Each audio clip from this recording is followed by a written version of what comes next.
Sheryl Sandberg's best-selling book is called Lean In. It's sparking a new initiative this morning, getting men to support gender equality. So you may have noticed a trend on social media, celebrities, athletes, and politicians posting pictures of the men and women who inspire them. It's all under the hashtag Lean In Together. Sheryl Sandberg is a guest editor for the new issue of Cosmopolitan, which devotes a special section to her expanding campaign. Joanna Coles is Cosmo's editor-in-chief. Editor, what are you? I'm editor-in-chief. I like that very much. That's what I was trying to say. Editor-in-chief, also known as editor-in-chief. Thank you, The fearless Gail. Joanna Coles joins us at the table. So we all understand the women portion of it. Why is it so important to include men? How did this happen? Well, I think this is really generational, that you're seeing a whole new generation of young men who, in this economy, understand that their wives or girlfriends are also working, that it's not fair to expect them to also pick up all the housework.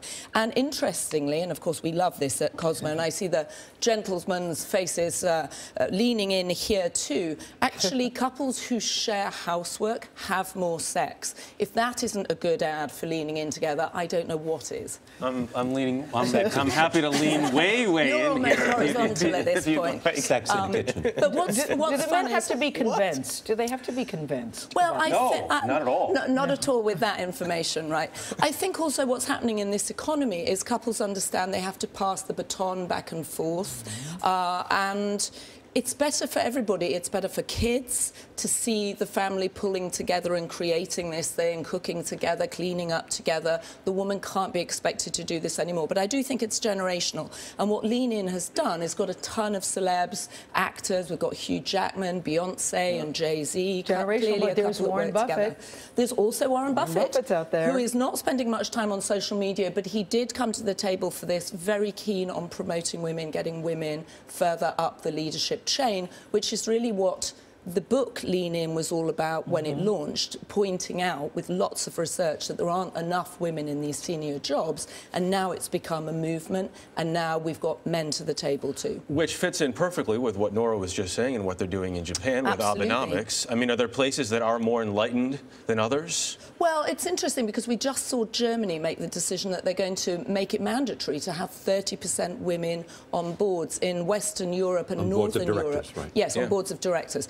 Thank you. So clearly there are countries stepping up and making it mandatory. I think the States is trying to make this much more voluntary. I mean, I think the campaign message is very solid and very strong, but the practicality of it, do you see this actually happening?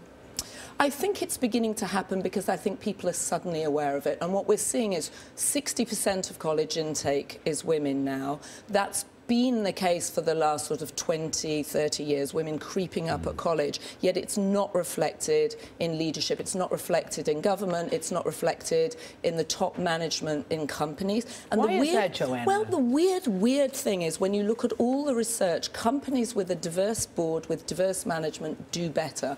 And I think partly it's education, that's what people are now beginning to understand. And in a difficult economy, which we've all seen over the last few years, companies are paying more attention to this. So I think there is more emphasis on it.